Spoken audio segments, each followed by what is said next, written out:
What's going on YouTube? Australia's fastest bogan, Sid Akers, coming at you again with another new video.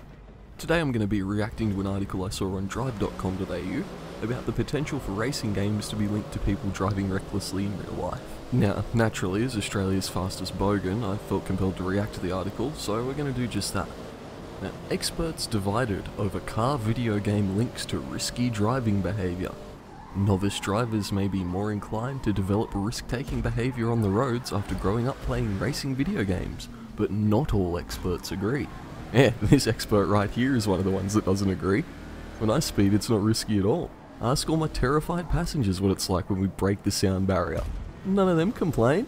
Experts are divided over the possible links between a generation of drivers who have grown up playing racing video games and dangerous and risky behaviour on the roads.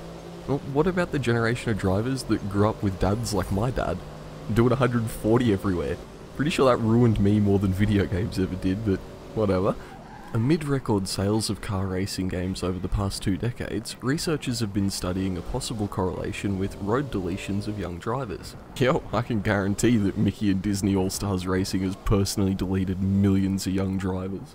The Australian Road Safety Foundation CEO Russell White spoke to Drive and warned younger drivers, real-life driving risks do not equate to virtual simulation accidents. I think part of the next generation road user can potentially be desensitized to video games.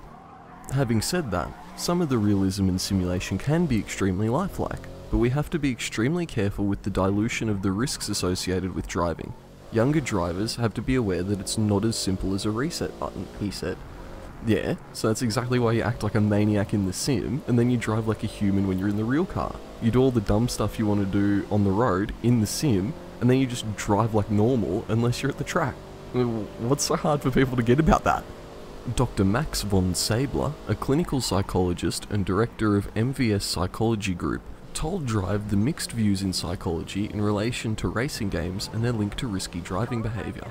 There is some literature suggesting that there is a positive correlation between playing car video games and risky behaviours, with results indicating that people may be more likely to engage in aggressive driving and unsafe driving habits in real life, he said. There has been other research that found no relationship, noting that people can differentiate between the real world and video games and that exposure to video games may actually increase skills when driving. However, correlation is not causation. Holy...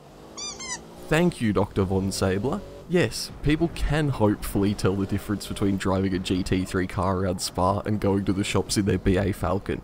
According to a 2020 study, which discovered a significant positive correlation between the consumption of risk-glorifying media and the tendency to engage in risk-tolerant behaviours, it also found the realistic graphics in next-generation video games create a perception of driving in the real world and racing cars at high speed with no negative consequences.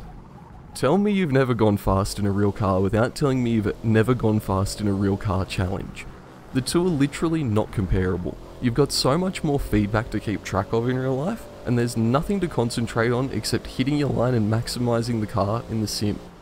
If you're a rookie that's played a bunch of arcade or simcade games on a gamepad and you think that doing 160 around a corner is easy, and then you try that, you're not going to try it again, because when you feel the G's and you struggle to keep it on the road because you're on comfort tyres in a clapped out Hyundai Excel, and you've only been driving for a week, it's going to take all your confidence away. You're not going to try it again. The 2020 study referenced a previous 2015 study, where students who participated in a timed race video game tended more towards risky behaviours in road traffic scenarios than participants who'd played neutral games, the research concluded. What's a neutral game though? And what does that even mean anyway? I spend most of my time playing F1 and Forza and Gran Turismo and Assetto Corsa and all that fun stuff, and I'm reasonably cautious when I know I'm going to be around other people. I know from all my time spent in the sim that everyone else is completely brain dead and I need to make all my maneuvers extremely obvious to not get wiped out by a clown that isn't paying attention. While the advancements in technology have made racing games closer to real-life simulation than a game, Russell White told Drive, like any tool, it's how it's used. I do think the detailing in these modern games are incredible, but it doesn't give an adequate image of what the results would be should an accident happen. I mean, he's not wrong, but he's not exactly right either.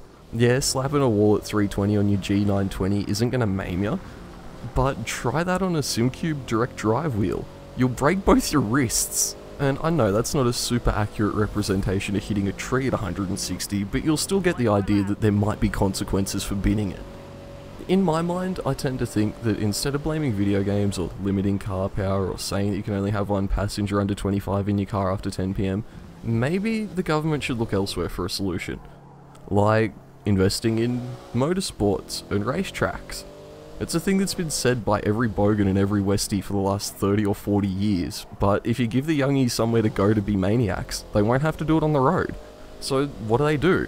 They open up a racetrack somewhere, the youngies go, the cops sit outside, waiting to pull everyone over as they leave, and they give them defects, which essentially means your car's unroadworthy and you can't drive it until a mechanic does the work that's required to remove the sticker, if you're not Australian.